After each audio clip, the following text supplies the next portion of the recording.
আসসালামু আলাইকুম। আমন্ত্রণ বাংলাদেশ সংবাদে। আপনাদের সাথে আছি আমি পৃথা ইসলাম কনক। শুরুতেই বিআরবি কেবল সংবাদ শিরোনাম। করোনায় সর্বোচ্চ 264 মৃত্যুর রেকর্ড। পর্যাপ্ত মজুদ না থাকায় এক সপ্তাহ পেছালো গণটিকা কার্যক্রম। আক্রান্তদের 98%ই ডেল্টা ভ্যারিয়েন্ট। 15 আগস্ট না ঘটলে আরও আগেই বিশ্বমর্যাদায় পৌঁছত বাংলাদেশ, বললেন প্রধানমন্ত্রী। শেখ কামাল ক্রীড়া পুরস্কার বিতরণ। 4 সহযোগী সহ পরিমণি 4 দিনের রিমান্ডে। চরম আসক্তি মেটাতে বাসায় মদের বার। ছোটবেলা থেকে উচ্চাবিলাসী, জানিয়েছেন পিরোজপুরের প্রতিবেশীরা। বিশ্বকবি রবীন্দ্রনাথ ঠাকুরের 80তম প্রয়াণ দিবস আজ। চিরায়ত নানা সৃষ্টির কারণে এত বছর পরও বাংলা সাহিত্যের অস্তিত্ব জুড়েই রবীন্দ্রনাথ। দেখছিলেন বিআরবি কেবল সংবাদ শিরোনাম, এবারে বিস্তারিত। দেশে করোনায় গত একদিনে সর্বোচ্চ 264 জনের মৃত্যু হয়েছে। বিশেষজ্ঞরা বলছেন, লকডাউন ও টিকা কার্যক্রম চলমান থাকার পরও মৃত্যুর সংখ্যা বেড়েই চলেছে। তাদের মতে, সমন্বিত উদ্যোগ ছাড়া এই অবস্থা থেকে পরিত্রাণের কোনো উপায় নেই। বেড়েই চলছে করোনায় মৃত্যুর মিছিল। বৃহস্পতিবার স্বাস্থ্য অধিদপ্তরের বিজ্ঞপ্তি অনুযায়ী দেশে করোনায় আরও 264 জনের মৃত্যু হয়েছে। এটি এখন পর্যন্ত একদিনে সর্বোচ্চ। এ নিয়ে মৃতের সংখ্যা দাঁড়ালো 21,902 জনে। 24 ঘন্টায় 46,995টি নমুনা পরীক্ষায় নতুন শনাক্ত হয়েছে 12,744 জন। এ পর্যন্ত মোট 13,22,654 জনের করোনা শনাক্ত হয়েছে। দেশে করোনা থেকে সুস্থ হয়েছে 15,786 জন। এ নিয়ে মোট সুস্থ হয়েছেন 11,56,943 জন। সর্বোচ্চ 87 জন মারা গেছেন ঢাকা বিভাগে, চট্টগ্রাম বিভাগে 56, খুলনায় 35 এবং রংপুর বিভাগে মারা গেছেন 18 জন। বিজ্ঞপ্তি অনুসারে 24 ঘন্টায় শনাক্তের হার 27.12%, সুস্থতার হার 87.47% এবং মৃত্যুর হার 1.66%। বিশেষজ্ঞরা বলছেন, এত উদ্যোগের পরও সংক্রমণ কমছে না, আর সংক্রমণ না কমলে মৃত্যুর ঊর্ধ্বগতিও থামবে না। এরকম একটি বিধিনিষেধ, একই সাথে চলমান টিকাদান প্রক্রিয়া এবং সচেতনতায় উদ্বুদ্ধ করার জন্য ব্যবস্থা, সব মিলিয়ে চলার পরেও আজকের বাস্তবতা হলো এখনও মৃতের সংখ্যা রেকর্ড সংখ্যক এবং একই সাথে সংক্রমণের হারও অনেক বেশি। আমরা মাঝখানে একটি উৎসব পালন করেছি এবং কঠোর বিধিনিষেধের শিথিলতার মধ্যে ছিলাম। হয়তোবা তারই পরিপ্রেক্ষিতে আজকে তার থেকে বেশ কিছুদিন পরে এসে ওইরকম একটি অবস্থার পরিণতি আমরা দেখছি যে সংক্রমণ অতিমাত্রায় আছে এবং একই সাথে মৃতের সংখ্যা বাড়ছে। অর্থাৎ রাষ্ট্রীয় পর্যায়ে, সামাজিক পর্যায়ে এবং ব্যক্তিগত পর্যায় থেকে সকলকে সচেতন হয়ে বিষয়টিকে গুরুত্ব অনুধাবন করে আমাদেরকে নতুন করে ভাবার মনে হয় সময় হয়ে গেছে। এতদিনেও মানুষের মধ্যে সচেতনতা তৈরি না হওয়ায় হতাশা ব্যক্ত করেছেন বিশেষজ্ঞরা। আহমেদ সরোয়ার, বাংলা ভিশন, ঢাকা। দেশে করোনায় আক্রান্তদের 98%ই ডেল্টা ভ্যারিয়েন্টে আক্রান্ত। এই তথ্য জানা গেছে বঙ্গবন্ধু শেখ মুজিব মেডিকেল বিশ্ববিদ্যালয়ের এক গবেষণায়। সকালে বিএসএমএমইউর পক্ষ থেকে আয়োজিত সংবাদ সম্মেলনে জানানো হয়, দেশের বিভিন্ন জেলায় 300 করোনা রোগীর স্যাম্পলের জিনোম সিকোয়েন্স পরীক্ষা করে 98%ই ইন্ডিয়ান বা ডেল্টা ভ্যারিয়েন্ট পাওয়া গেছে। 1% আফ্রিকার ভ্যারিয়েন্ট বা বেটা ভ্যারিয়েন্ট ও বাকি 1% অন্যান্য ভ্যারিয়েন্টের উপস্থিতি দেখতে পেয়েছেন তারা। আর দেশের সীমান্তবর্তী এলাকাগুলো থেকেই এই ডেল্টা ভ্যারিয়েন্টের উৎপত্তি এবং তা দেশের বিভিন্ন প্রান্তে ছড়িয়ে পড়েছে বলেও জানানো হয়। গবেষণায় দেখা গেছে 30 থেকে 39 বছর বয়সী মানুষের মধ্যেই করোনা সংক্রমণের হার সবচেয়ে বেশি। 7 আগস্ট থেকে গণটিকাদান কার্যক্রম শুরু হচ্ছে না। ওই দিন পরীক্ষামূলকভাবে সারা দেশে টিকা দেওয়া হবে বলে জানিয়েছে স্বাস্থ্য অধিদপ্তরের মহাপরিচালক ডাক্তার অধ্যাপক ABM খুরশিদ আলম। টেলিফোনে তিনি বলেন, 14 তারিখ থেকে গণটিকাদান শুরু হলেও সপ্তাহ জুড়ে তা চালানোর মতো ভ্যাকসিন ও লোকবল নেই। এখন সিটি কর্পোরেশনে এক্সট্রা সেন্টার করতে হলে আমাকে আমার হসপিটালকে ডিপ্রাইভ করে আমাকে লোক নিয়ে আসতে হবে। লোক তো আর আমি রাতারাতি বানাতে পারবো না। তাই 2 দিন বা 3 দিন আমরা ম্যাসিভ টিকাটা দিব, আবার অন্য 2 দিন আমাদের রুটিন চলবে, কাজ চলবে। আচ্ছা আচ্ছা, টানা সপ্তাহ ঘুরে দিতে পারবো না। আর টানা সপ্তাহ ঘুরে দিতে গেলে আমার ম্যান পাওয়ার নাই। 2 নম্বর হচ্ছে টিকা নাই। তা আপনাকে অত টিকা আছে নাকি আপনি যে পুরো সপ্তাহ ঘুরে দিবেন? আর আপনি দেখেন তো টিকার পরিমাণ তো এরকম না যে এক লটে অনেক আসছে। এই যে জাপান থেকে যে টিকাটা আসছে অ্যাস্ট্রাজেনেকা, সেটা পরিমাণ তো দেখছেন 1.5 লাখ, মানে কি বলে 6 লাখ 7 লাখ 10 লাখ 15 লাখ 20 লাখ, এর বেশি তো একসাথে আসছে না। বাল্ক যেটা আসা বলে সেরকম তো আসছে না।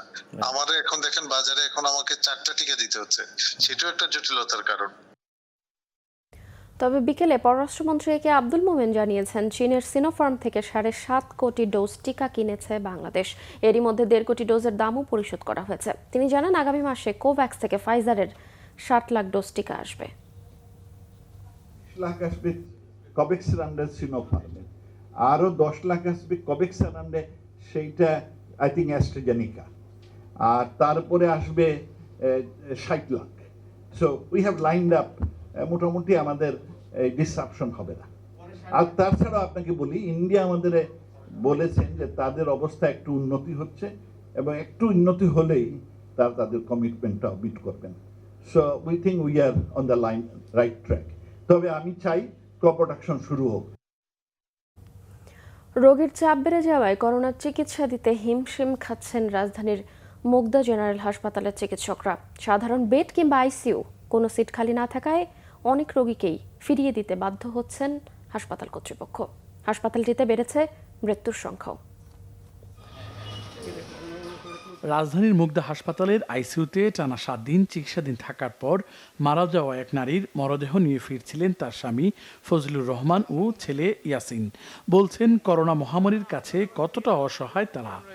এখানে আসি, অবস্থান করছি, এখন আল্লাহ হায়াত নাই নিষেগা, তো এখন আমরা এখান থেকে বিদায় নিচ্ছি। ট্রিটমেন্ট দেওয়ার পর বাঁচাতে পারলাম না, যেমন মনে করেন এই যে এই মহামারীটা তো খুব বেশি আক্রান্ত, এটা তো কোনো চিকিৎসাই দেখতেছি নাই। এটা চিকিৎসা যদি থাকতো তাহলে তো আমার আম্মা মারা যেত না। আইসিইউতে একটি বেড পেলে কিংবা কিছুদিন আগে হাসপাতালে ভর্তি করাতে পারলে হয়তো তাদের স্বজনদের বাঁচানো যেত, মনে করেন ভুক্তভোগীরা। আইসিইউর বেড কোনো অবস্থাতেই ফাঁকা নেই আর কি। আমাদের এখানে অক্সিজেন আছে, কিন্তু আমাদের এখানে চিকিৎসার মতো এরকম হাই চিকিৎসার কোনো ব্যবস্থা নেই। আমাদের দুঃখটা হয়েছে, আমরা অনেক সময় মতো আনতে পারিনি পেশেন্টটারে। পেশেন্ট যখন প্রথম অবস্থায় অ্যাটাকটেড হয়েছে তখন সময় মতো যদি নিয়ে আসতে পারতাম তাহলে হয়তো আমরা চেষ্টা করতাম। আনছি যখন, তখন অনেক সময় দেরি হয়ে গেছে। হাসপাতালগুলোতে রাজধানীর ভেতরের রোগী যেমন ভর্তি হচ্ছেন, আসছে ঢাকার বাইরের বিভিন্ন জেলার রোগীও। মুগদা হাসপাতালের জরুরি বিভাগে টানানো নোটিশে বলা হচ্ছে, আইসিইউ, সাধারণ বেড, পুরুষ ও মহিলা বেডে কোথাও কোনো সিট খালি নেই। হাসপাতাল কর্তৃপক্ষ বলছে, ঢাকার বাইরে রোগী বেড়ে যাওয়ায় চিকিৎসা দিতে গিয়ে হিমশিম খাচ্ছেন তারা। 44 জন রোগী ভর্তি দেওয়া একেবারে কম রোগী না, কম না অনেক, কিন্তু তারপরেও দেখা যাচ্ছে কি আমি 5 জনকে ভর্তি দিতে পারিনি। তার মানে হচ্ছে আমার যতগুলো সিট খালি হচ্ছে, রুগী আসছে তার চেয়ে বেশি। ঢাকার বাইরে থেকে রুগীরা ঢাকার মুখী হচ্ছে, এবং এই সংখ্যাটার জন্যই কিন্তু আমরা আসলে হিমশিম খাচ্ছি। হাসপাতালের পরিচালক ডাক্তার অসীম কুমার নাথ জানালেন, সামর্থ্যের সীমাবদ্ধতা থাকলেও আন্তরিকতা দিয়ে তা কাটিয়ে ওঠার চেষ্টা করছেন তারা। সৈকত সাদিক, বাংলা ভিশন, ঢাকা। প্রধানমন্ত্রী শেখ হাসিনা বলেছেন, 15 আগস্টের হত্যাকাণ্ড না ঘটলে অনেক আগেই বিশ্ব মর্যাদায় প্রতিষ্ঠিত হতো বাংলাদেশ। শেখ কামাল জাতীয় ক্রীড়া পরিষদ পুরস্কার বিতরণী অনুষ্ঠানে তিনি আরও বলেন, জাতীয় জীবনে খেলাধুলা ও সাংস্কৃতিক কার্যক্রম অত্যন্ত গুরুত্বপূর্ণ ভূমিকা পালন করে। তরুণ সমাজকে খেলাধুলার মাধ্যমে সংগঠিত করে দেশ গঠনে গুরুত্বপূর্ণ অবদান রেখেছেন শেখ কামাল। ক্যাপ্টেন শেখ কামালের 72তম বঙ্গবন্ধুর বড় ছেলে, ক্রীড়া সংগঠক ও বীর মুক্তিযোদ্ধা শেখ কামালের জন্মদিনে তার নামে জাতীয় ক্রীড়া পরিষদ পুরস্কার দিয়েছে যুব ও ক্রীড়া মন্ত্রণালয়। পরিষদের মিলনায়তনে এই অনুষ্ঠান হয়। গণভবন থেকে ভার্চুয়ালি যুক্ত হন প্রধানমন্ত্রী শেখ হাসিনা। 12 জন ক্রীড়া ব্যক্তিত্ব ও প্রতিষ্ঠানকে সম্মাননা তুলে দেয়া হয় প্রধানমন্ত্রীর পক্ষ থেকে। পুরস্কার বিতরণ পর্ব এখানে শেষ হলো। ছোট ভাইকে নিয়ে আলোচনা করতে গিয়ে আবেগ আপ্লুত হয়ে পড়েন প্রধানমন্ত্রী শেখ হাসিনা। খুব কাছ থেকে দেখা শেখ কামালের জীবনের নানা দিক তুলে ধরেন প্রধানমন্ত্রী। বাবা প্রধানমন্ত্রী বা রাষ্ট্রপতি, সেই জন্য অর্থ সম্পদের দিকে তার কোনো দৃষ্টি ছিল না, ব্যবসা বাণিজ্যের দিকে তার কোনো দৃষ্টি ছিল না। দেশকে গড়ে তোলা, দেশের মানুষের পাশে থাকা, বা শিক্ষা প্রতিষ্ঠান বা সাংস্কৃতিক অঙ্গন বা ক্রীড়া অঙ্গন, এইসব কিছুর উন্নতি করে, এটাই ছিল তার সব থেকে বড় কথা। অত্যন্ত সাদাসিধে জীবনযাপন করত, কষ্টকর। প্রধানমন্ত্রী বলেন, 15 আগস্টের হত্যাকাণ্ডের মাধ্যমে দেশকে অনেক পিছিয়ে দেয়া হয়েছে। আমাদের 15 আগস্ট যদি আজকে বাঙালির জীবনে না ঘটতো, তো এই বাঙালি অনেক আগে সেটা মর্যাদা নিয়ে চলতো। এবং এই হত্যার পর বাংলাদেশকে ইসলামিক রিপাবলিক অব বাংলাদেশ হিসেবে ঘোষণা দিয়েছিল, যদিও সেটা টেকে নাই। কাজে চক্রান্তটা কোথায় কিভাবে ছিল সেটা নিশ্চয়ই দেশের মানুষ এখন এতদিন উপলব্ধি করতে পারে। আর কত বড় বিশ্বাসঘাতকতা সেটাও আপনারা নিশ্চয়ই উপলব্ধি করতে পারেন। প্রধানমন্ত্রী আশা করেন খেলাধুলায় অংশ নিয়ে তরুণরা দেশের জন্য আরও অনেক মর্যাদা বয়ে আনবে। সরকার খেলাধুলার মতো মননশীল কাজে পৃষ্ঠপোষকতা করে যাবে বলে প্রতিশ্রুতি দেন প্রধানমন্ত্রী শেখ হাসিনা। আরিফুল হক, বাংলা ভিশন, ঢাকা। মাদক মামলায় চিত্রনায়িকা পরিমণি ও প্রযোজক নজরুল ইসলাম রাজ সহ 4 জনকে 4 দিনের রিমান্ডে পাঠানো হয়েছে। আদালতে পরিমণির পক্ষের আইনজীবীদের দুই পক্ষের মধ্যে হট্টগোল তৈরি হয়। এ সময় ম্যাজিস্ট্রেট এজলাস থেকে নেমে যান।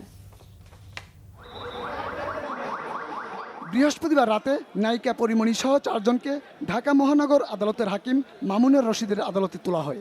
মাদক মামলায় তাদের 7 দিনের রিমান্ড চায় পুলিশ। শুনানি শেষে প্রত্যেককে 4 দিনের রিমান্ডে পাঠানো হয়। আইস এবং এলএসডি এইগুলো অত্যন্ত মারাত্মক ধরনের মাদক, অথবা এগুলো উৎস কোথায়, কিভাবে তাদের বাড়িতে আসলো এবং কাদের কাছে কারা এগুলো সেবন করে, কাদের কাছে বিক্রয় করে, এই জিনিসগুলি উদ্ঘাটন হওয়া প্রয়োজন। তার জন্যই পুলিশ রিমান্ড চেয়েছে, 7 দিনের রিমান্ড চেয়েছে 2টি মামলাই, এবং আদালত সন্তুষ্ট হয়ে 4 দিনের পুলিশ রিমান্ড মঞ্জুর করেছে। একটা মামলায় পরিমণির বিরুদ্ধে 4 দিনের রিমান্ড এবং নজরুল ইসলাম রাজের বিরুদ্ধে 4 দিনের পুলিশ রিমান্ড মঞ্জুর করেছে। আসামি পক্ষের আইনজীবী রিমান্ডের বিরোধিতা করেন, বলেন উদ্ধার করা মদ পরিমণির নয়, ঘটনায় বিব্রত ও লজ্জিত চিত্রনায়িকা। যে মদের কথাগুলো উল্লেখ করা হয়েছে 18 কেজি, সেই মদ পরিমণির বাসায় পাওয়া যায় নাই। তার বাসায় মদের বোতল শখ করে সে কিনে রেখেছিল ঠিক, কিন্তু বোতলগুলো ছিল খালি। তিনি যেহেতু বাংলাদেশের একজন সুনামধন্য চিত্রনায়িকা, তিনি অবশ্যই এই ধরনের পদক্ষেপে খুবই সংকুচিত, খুবই লজ্জিত যে তার ক্যারিয়ার নিয়ে একটা ঝামেলা হয়ে গেল এই মামলা সৃজনের মধ্য দিয়ে। এদিকে আদালতে পরিমণির পক্ষের আইনজীবীদের দুপক্ষের হট্টগোলে কিছুক্ষণ বিচার কার্যক্রম ব্যাহত হয়। রাষ্ট্রপক্ষের আইনজীবীর অনুরোধে পরে বিচার কাজ শুরু হয়। গেলমান শফি, বাংলা ভিশন, ঢাকা।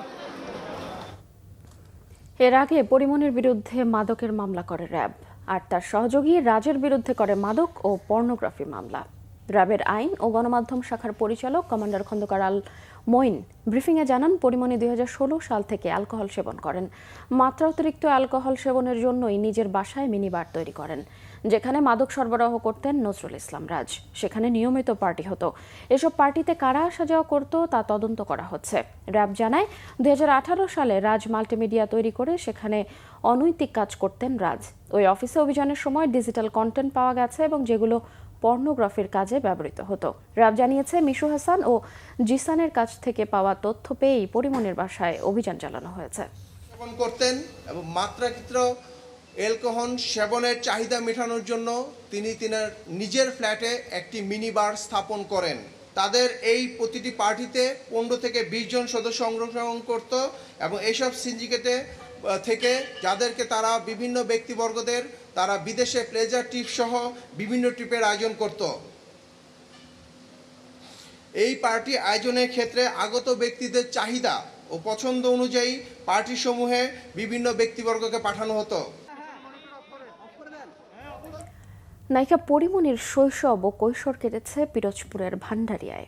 তার আসল নাম শামসুন নাহার স্মৃতি।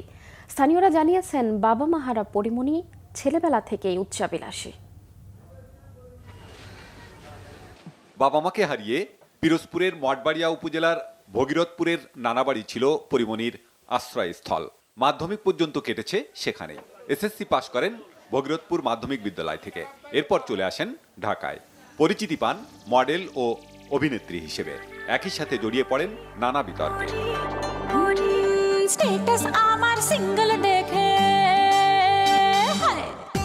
বুধবার র্যাবের হাতে উচ্চাভিলাষী পরিমণির গ্রেপ্তারের পর মিশ্র প্রতিক্রিয়া জানিয়েছেন পিরোজপুরের সিংহলী গ্রামের মানুষ।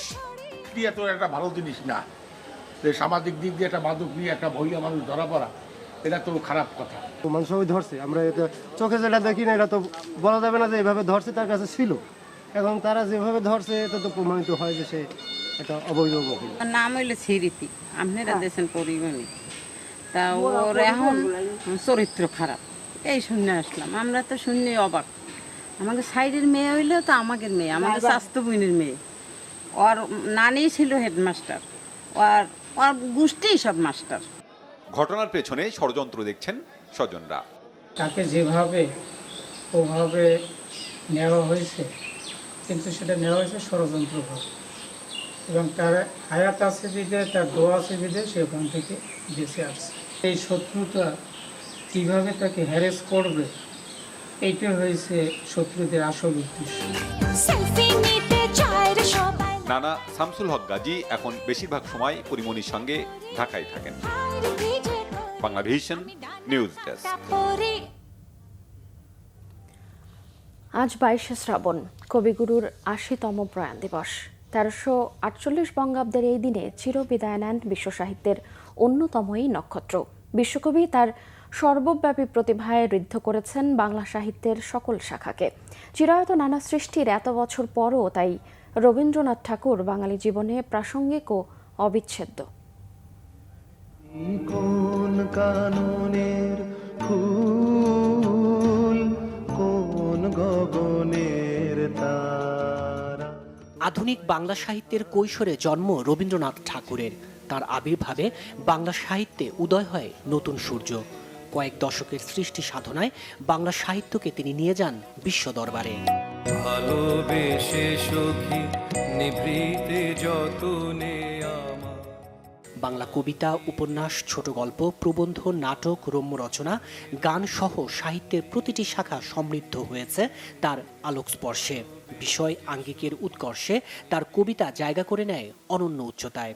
হে পদ্মা আমার, তোমায় আমায় দেখা শত শতবার।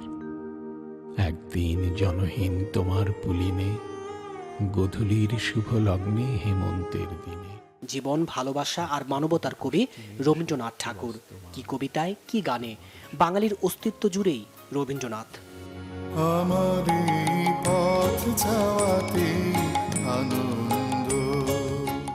বাংলাদেশ ভারত দুদেশের জাতীয় সঙ্গীতেই কবিগুরুর লেখা।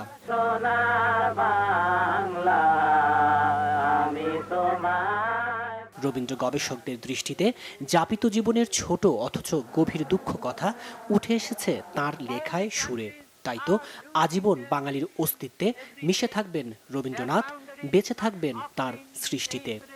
রবীন্দ্রনাথের সাহিত্যে, রবীন্দ্রনাথের কবিতায় এই মহামারী থেকে উত্তরণেরও অনেক আহ্বান আছে। রবীন্দ্রনাথকে আমরা অন্তরে ধারণ করে তার গান, তার কবিতার বাণী ভালোভাবে বুঝে আমরা প্রতিদিনের পথ চলায় তাকে সাথে নিয়ে থাকবো, তাহলে আমরা আমাদের নানা রকম সংকট থেকে মুক্তির দিশা পেতে পারি।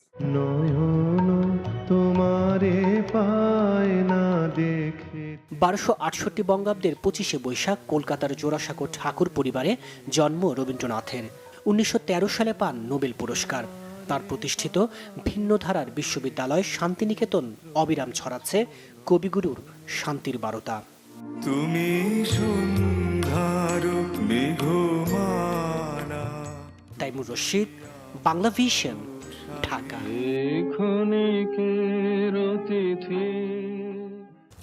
সংবাদ শেষ করব বিআরবি কেবল শিরোনামগুলো আরো একবার জানিয়ে। করোনায় সর্বোচ্চ 264 মৃত্যুর রেকর্ড। পর্যাপ্ত মজুদ না থাকায় এক সপ্তাহ পেছালো গণটিকা কার্যক্রম। আক্রান্তদের 98%ই ডেল্টা ভ্যারিয়েন্ট। 15 আগস্ট না ঘটলে আরও আগেই বিশ্ব মর্যাদায় পৌঁছত বাংলাদেশ, বললেন প্রধানমন্ত্রী। শেখ কামাল ক্রীড়া পুরস্কার বিতরণ। 4 সহযোগী সহ পরিমণি 4 দিনের রিমান্ডে। চরম আসক্তি মেটাতে বাসায় মদের বার। ছেলেবেলা থেকেই উচ্চাবিলাসী, জানিয়েছেন পিরোজপুরের প্রতিবেশীরা। বিশ্বকবি রবীন্দ্রনাথ ঠাকুরের 80তম প্রয়াণ দিবস আজ। চিরায়ত নানা সৃষ্টির কারণে এত বছর পরও বাংলা সাহিত্যের অস্তিত্ব জুড়েই রবীন্দ্রনাথ। এই ছিল এখনকার মতো। পরের সংবাদ সকাল 10টায়, এর আগে 9টায় রয়েছে নিউজ টপ 10 দেখার আমন্ত্রণ রইল। এছাড়াও বাংলা ভিশন সংবাদ ও সংবাদ সংশ্লিষ্ট অনুষ্ঠান দেখতে ভিজিট করুন www.bvnews24.com ও facebook.com/banglavisionnews এবং সাবস্ক্রাইব করুন youtube.com/banglavisionnews। এতক্ষণ সাথে থাকায় ধন্যবাদ।